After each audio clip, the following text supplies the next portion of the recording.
I welcome you all for this next topic, which is on lumbar facet block and radiofrequency ablation. These things are very, very common in everyone's practice. We all are aware of the facet joint, what uh,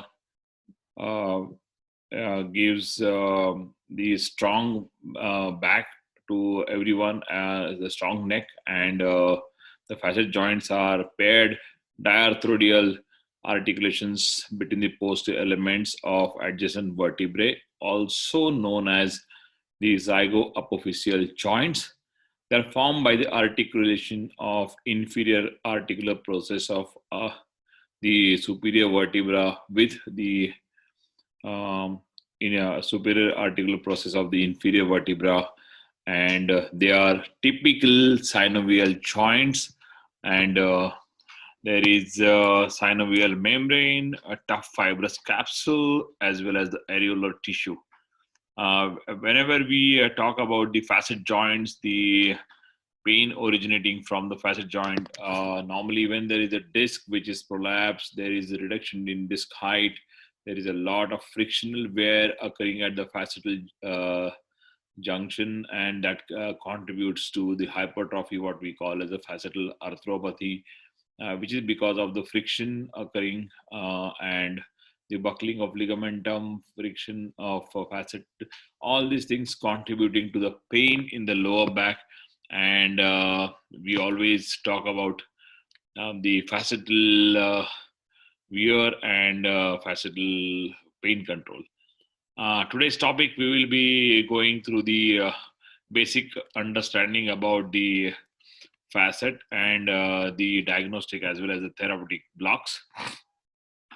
In here, we can see the wet facets, and that's the contributory factor of the instability in facet joint in the synovial joint, and that it itself is characteristic of a lot of movement occurring at the facetal junction.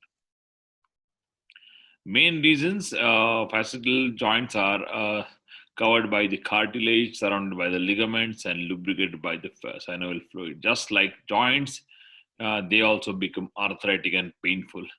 The facet joints are richly supplied by the nerve fibers from the medial branch of dorsal ramus or spinal nerve. Also, they have dual supply from the dorsal ramus of the same level as well as the level above. We need to understand this. This is very, very important. The only levels which are supplied by C1, C2, and C3 nerve are the atlantoaxial and C1, C2 joints, basically, which are supplied by the C1, C2, and C3 nerves, respectively. The main mechanism of pain is the irritation of the nerve ending, the medial branch, which contributes to a lot of pain. And when there is the friction occurring at different disc levels, this is where the distribution of facet pain, which is shown in this diagram, the paraspinal, the gluteal region, the trochanteric region, the inner thigh, and the groin. These are the areas of distribution, and the commonest modalities for treating are always conservative options first, then the diagnostic and therapeutic pain blocks, and maybe radiofrequency ablation in cases which are not getting better. Surgery is always the last option in cases where there is not much of a neurological deficit, there is not much of instability, the patient is not significantly disabled. And these are the cases where we have to have a very good understanding about indications of our cases. That is the most important thing. Pathophysiology, I would say this is all theory, but we should understand that basic degeneration, inflammation, and injury to the facet joints leads to the pain in the joint motion.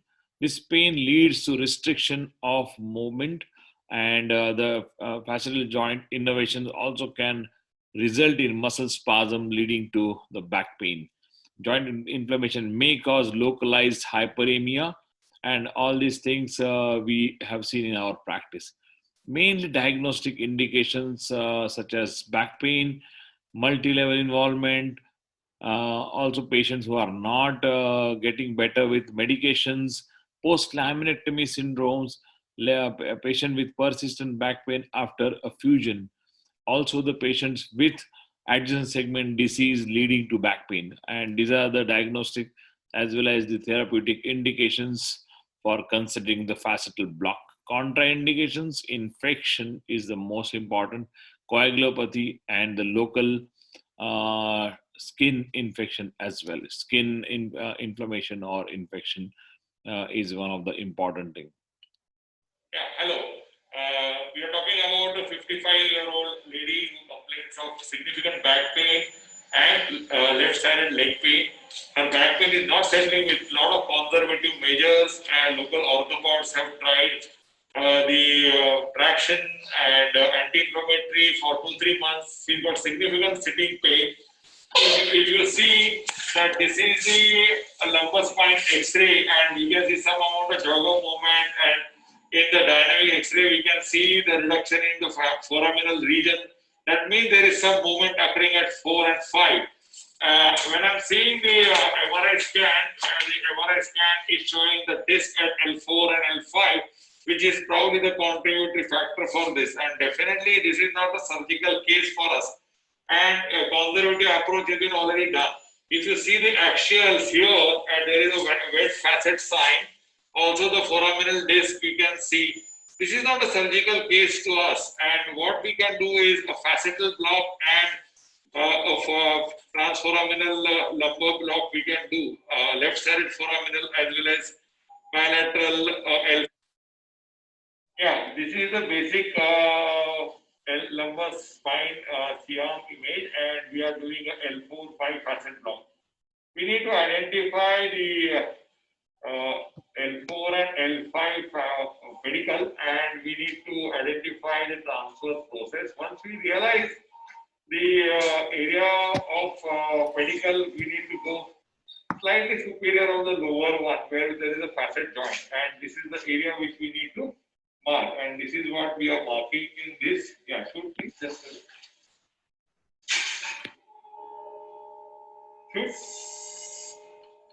So we are at L5 pedicle, and this is the area of facet. Should please.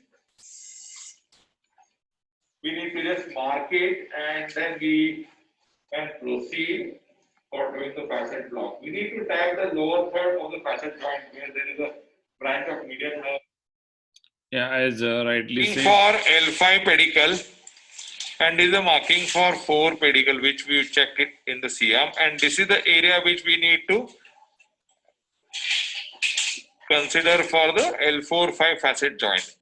This is the S1 pedicle which was seen on the C-arm, and this is the L5 S1 facetal region which we need to confirm before we do the facet block. We need to tap the lower third of the facet joint for. Most important is identify the pedicle, and above the pedicle around 2 centimeter is your lower part of the facet joint. In the exact pain relief, and we need to identify the joint as well. This is a local which we always prefer to put, and 24 gauge needle. Always aspirate before you do, and it's bilateral. Thank you. Yeah, this is the facet joint which we are seeing in AP and left and right both sides. We will confirm it in lateral. We can always use the die to extract, delineate the margins. Thank you. We use the 18 gauge needles.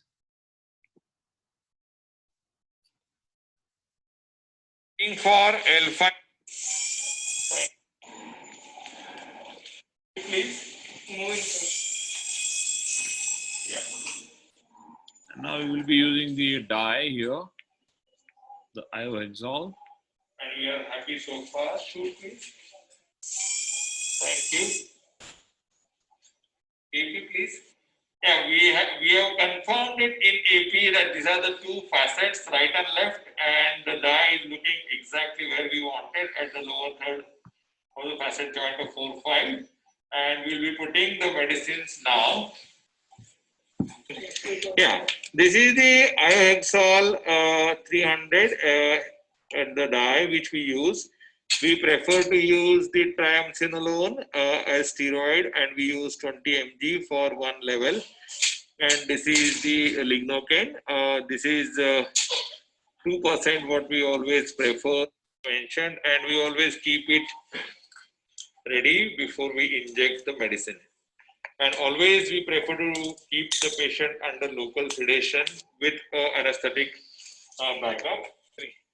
Always aspirate before you inject, and most important thing is when you go inside the facet capsule, always play around the area, in and around the capsule area of the facet. That's the key. She's doing fine, sir.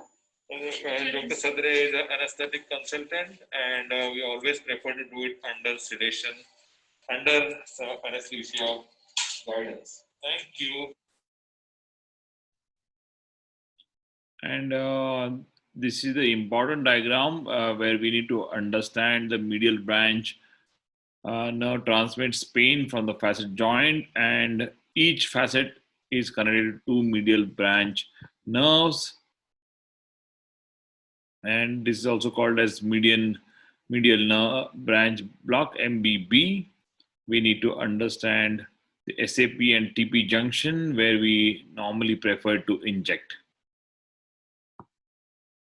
And when we are putting the medicines, we are going inside the capsule as well as we are over the joint as well. So we are splaying it all around. That's how it is done, the therapeutic block. And we are going to the next topic is the radiofrequency ablation, which is next to the facet block. When we already tried the facet block, the patient has got relief for shorter period, and again the patient comes back to you with the similar lower back pain. Normally this is done by the pain specialist in our setup, and this is a procedure where we do it for stopping the nerve conduction with a heat lesion, encouraging the nerves to grow back in a pain-free configuration. It's a minimal invasive procedure performed under fluoroscopy, and the outcomes are temporary to long-lasting relief in pain. The facet, the Z joint with RFA, denervates the medial branch, also to block the sensory input from the facet joint, and this procedure was first done in 1975. The molecular moment in the soft tissue near the tip, the heat is generated and nerve is ablated. This is the important procedure in selective cases, and normally it is done in at least 2 joints. One problem with this is that sometimes the multifidus can have some weakness. We have to be very careful about the doses. The sensory stimulation is done at 50 hertz and the motor stimulation is done at 2 hertz.